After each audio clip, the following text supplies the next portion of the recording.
नमस्कार दोस्तों, आज मैं आप सबसे शेयर करने वाली हूँ प्रदोष व्रत के बारे में, जो कि गुरु प्रदोष व्रत है। और गुरु प्रदोष व्रत पर विशेष मैं आपको बताने वाली हूँ, जो 16 दिसंबर को यानी इस वर्ष का जो है शुक्ल पक्ष का अंतिम प्रदोष व्रत पड़ रहा है, उसके बारे में बताना चाहती हूँ। तो सबसे पहले मैं आपको बताना चाहती हूँ कि जो शुक्ल पक्ष का प्रदोष पड़ रहा है इस वर्ष, वो गुरुवार को पड़ेगा। और ये 16 दिसंबर से स्टार्ट होकर 17 दिसंबर को सुबह 2 बजे के आसपास ख़त्म होगा। तो आप 4 बजे या 5-6 बजे जब भी आप नहा धो के निवृत्त हो तो आप पारण कर सकते हैं। जो प्रदोष व्रत है वो स्पेशली किया क्यों जाता है, तो जैसा कि मैंने आपको पिछली वीडियो में भी बताया था कि प्रदोष व्रत को करने का कारण भी एक ये है कि जो भगवान शिव और माता पार्वती के मिलन का प्रतीक माना जाता है प्रदोष व्रत। इस कारण तो प्रदोष व्रत किया ही जाता है। इसके अलावा इसके पीछे एक पौराणिक कथा और भी है, जिसमें ये बताया जाता है, जैसे कि आप शिव पुराण वगैरह में आप देखेंगे तो कई जगह पर वहाँ पर यह वर्णित है कि प्रदोष व्रत को करने का कारण और भी है। जब आप सभी को पता होगा कि जब समुद्र मंथन हुआ था तो भगवान शिव ने विष को धारण किया था, यानी विष को पी लिया था। तो उससे उनको बहुत ही ज़्यादा पीड़ा उत्पन्न हुई थी। और जैसे ही पीड़ा उत्पन्न हुई तो सभी देवी देवताओं ने उनकी पीड़ा को कम करने के लिए उन पर जल और बेलपत्र उन पर अर्पण किया था। तो इस तरह से भगवान शिव ने सभी प्राणियों की जीवन की रक्षा की थी। और वो त्रयोदशी का ही दिन था। तो भगवान शिव जो है बहुत प्रसन्न हुए थे। और ऐसी मान्यता भी है कि प्रदोष में यानी त्रयोदशी के दिन भगवान शिव कैलाश पर्वत पर रजत भवन में नृत्य करते हैं। तो ये भगवान को अत्यधिक प्रिय व्रत है। और यह जो काल होता है, प्रदोष वेला का जो काल यानी समय माना जाता है, वो बहुत ही शुभ माना जाता है। तो आप इस वेला में भगवान का पूजन अर्चन करते हैं तो भगवान बहुत ही प्रसन्न होते हैं। एक होता है ना दैवी पूजा काल में पूजा करने का जो फल मिलता है वो हमेशा अधिक ही मिलता है। तो आप कोशिश कर सकते हैं और आपको बहुत ही शुभ फल प्राप्त होगा। गुरु प्रदोष से संबंधित मैं आपको कथा इस वीडियो में बताने वाली हूँ। और इसके बाद मैं आपको ये भी बताने वाली हूँ कि जो प्रदोष व्रत है उसको सबसे पहले भगवान चंद्रमा ने किया था अपने शरीर के 6 नोक के नाश के लिए। तो ऐसा नहीं है कि सिर्फ बेटे बेटे के लिए, मैंने बहुत से कमेंट पढ़े, तो सिर्फ बेटे बेटे के लिए नहीं, आप किसी भी सिचुएशन में हैं, अक्षय पुण्य प्रदान करने वाले भोलेनाथ का व्रत आप कर सकते हैं। भोलेनाथ को बहुत ही सबसे अत्यधिक प्रिय व्रत है प्रदोष काल। अब मैं आपको गुरु प्रदोष से संबंधित कुछ चीज़ें बता रही हूँ। जैसा कि आप सभी को मालूम है कि गुरुवार भगवान बृहस्पति यानी गुरु के जो बृहस्पति हैं वो देवताओं के गुरु हैं, तो उनसे निमित्त भी कुछ उपाय कर सकते हैं आप। तो जैसे भोलेनाथ की आप पूजा करेंगे, साथ ही आप गुरु प्रदोष को, जब गुरु प्रदोष बढ़ता है तो आप पीले वस्त्र को धारण कर सकते हैं। मतलब पीला, आप पीली चीज़ें पहनेंगे और दान करेंगे तो उसका शुभ फल भी प्राप्त होता है। क्योंकि ये व्रत बहुत ही अत्यधिक महत्वपूर्ण हो जाता है, क्योंकि बृहस्पति या गुरु से संबंधित जो चीज़ें होती हैं वो श्रीमन नारायण को समर्पित होती हैं, और प्रदोष जो है वो भोलेनाथ को। तो एक तरह से सृष्टि जो है का संपूर्ण जो अच्छी शक्तियाँ होती हैं, पॉजिटिव एनर्जी होती हैं, उनका संयोग माना जाता है। तो मैं आपको ये भी बताना चाहूँगी कि एक प्रदोष व्रत से 100 गोदान का फल मिलता है। तो इसी तरह से प्रदोष व्रत का कुछ लोगों ने मुझसे ये भी पूछा था कि जो प्रदोष व्रत होता है उसमें उद्यापन कब करें। तो सबसे पहले मैं आपको बता दूं कि 16 दिसंबर को खर मास प्रारंभ हो रहा है, जिसकी भी वीडियो अपलोडेड है। तो जब भी खर मास लगता है तो उस समय उद्यापन या कोई भी शुभ कार्य नहीं किया जाता है। तो जो लोग भी उद्यापन करना चाहते हैं वो बढ़ा के रहें, और जनवरी का जो लास्ट वाला प्रदोष होगा उसमें आप उद्यापन कर सकते हैं।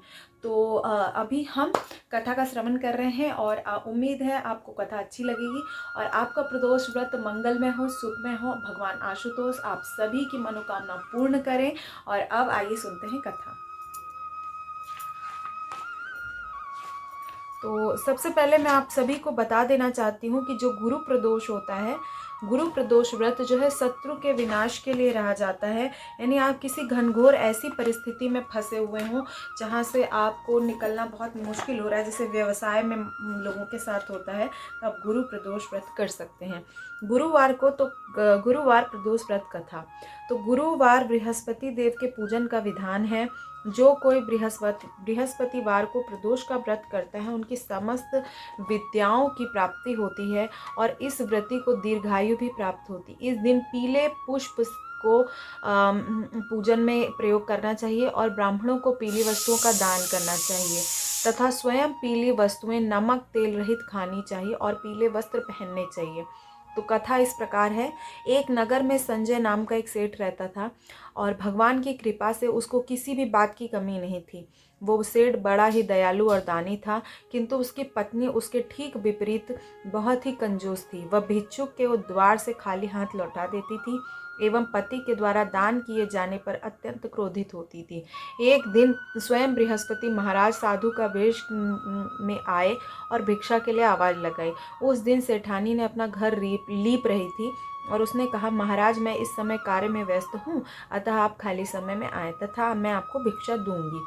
यह सुनकर गुरु महाराज वापस लौट गए। कुछ दिन बीतने पर पुनः बृहस्पति देव सेठ के यहाँ भिक्षा मांगने गए, किंतु सेठानी भोजन बना रही थी तो उसने फुर्सत नहीं मिली, तो उन्होंने कहा कि चलो तुम फिर आना। यह सुनकर पुनः वापस बृहस्पति महाराज लौट गए। कुछ समय पश्चात पुनः सेठ जी के यहाँ पर बृहस्पति महाराज आए, तो किंतु जो सेठानी थी उन्होंने बोला मैं खाली नहीं हूँ का बहाना बनाकर पुनः जो है साधु मतलब बृहस्पति महाराज को लौटा दिया। साधु महाराज बोले, इस प्रकार तो तुम्हें दान और भिक्षा देने के लिए कभी समय नहीं मिलेगा, नहीं अतः तुम एक कदम खाली हो जाओ। बृहस्पति को कुछ दिन चढ़ जाने के बाद सोकर उठो तो घर में झाड़ू लगाकर कूड़े के बीच आंगन में लगा दो, चौका न बनाओ, भोजन चूल्हे के पीछे रख दो, घर में कोई भी पीली वस्तु न खाए और पीले वस्त्र न पहने, घर के लोग बृहस्पति को बाल अवश्य बनवाएं, जब अधिक रात हो जाए तब दीपक जलाना। इस प्रकार तुम शीघ्र ही खाली हो जाओगी। ऐसा कहकर साधु रूपी बृहस्पति वहाँ से चले गए और सेठानी ने साधु द्वारा बताए हुए कथन पर कार्य प्रारंभ किया, जिससे कुछ दिनों बाद उसके समस्त धन का नाश होना शुरू हो गया। वो भोजन तक को तरस गई, किंतु सेठानी को पूर्ण अवकाश था। कुछ दिन बीतने पर बृहस्पति महाराज पुनः उस सेठानी के घर भिक्षा मांगने हुए गए। सेठानी साधु को पहचानकर बोली, इस समय मेरे पास कुछ भी नहीं है, अतः मैं आपको क्या दे सकती हूँ। यह सुनकर साधु महाराज बोले कि तुम्हें हर समय अवकाश है, अब तो कुछ हमें देना चाहिए। साधु महाराज की बात सुनकर सेठानी ने पहली हुई गलती की क्षमा मांगी और उन्होंने कहा कि आप मेरे ऊपर दया करके ऐसा उपाय बताएं कि हमें पुनः धन्य दान की प्राप्ति हो। अब मैं किसी को खाली हाथ नहीं लौटाऊंगी, आप जिस प्रकार कहेंगे आपका कहना मानूंगी। सेठानी ने इस प्रकार विनय सुनकर साधु महाराज से कहा कि अब तुम अपने नियमों में परिवर्तन करो, प्रातःकाल जल्दी सोकर उठो, घर में जो है गाय के गोबर से लीपन करो और शाम को सूर्यास्त के समय पर ही दीपक जलाओ। भिक्षुओं और महात्माओं को कभी खाली हाथ न लौटाओ। बृहस्पति के दिन घर में ही लोगों की हजामत न बनवाएं। पीले वस्त्र धारण करो। बृहस्पति के दिन पीली वस्तुओं का उद्यापन करो। ऐसा करने से निश्चय ही तुम्हारे मनोरथ पूर्ण होंगे। इतना कहकर बृहस्पति देव अंतर ध्यान हो गए। जिस प्रकार साधु महाराज ने विधि बताई, सेठानी ने उसी प्रकार कार्य किए और उसके प्रभाव से उसके घर में अधिक धन और हरा भरा धन धान्य से परिपूर्ण हो गया। कोई भी नियम पूर्वक जब भी भगवान बृहस्पति देव का प्रदोष के दिन व्रत करता है और कथा का श्रवण करता है तो उसको ईश्वर की असीम समृद्धि, सुख और पुण्य प्राप्त होता है। तो इस प्रकार से ये कथा समाप्त हुई। तो कथा श्रवण के बाद आप जरूर से जरूर आरती करें। आरती करने के बाद ही आप व्रत को संपूर्ण माने और आचमनी जरूर करें। जैसा कि मैंने पहले वीडियो में बताया है, संकल्प और आचमनी का बहुत विशेष महत्व है, तो उसको भी जरूर सम्मिलित करें पूजा में। आप सबके लिए यह प्रदोष व्रत मंगलमय हो, सुखमय हो, इसी शुभकामना के साथ नमस्कार।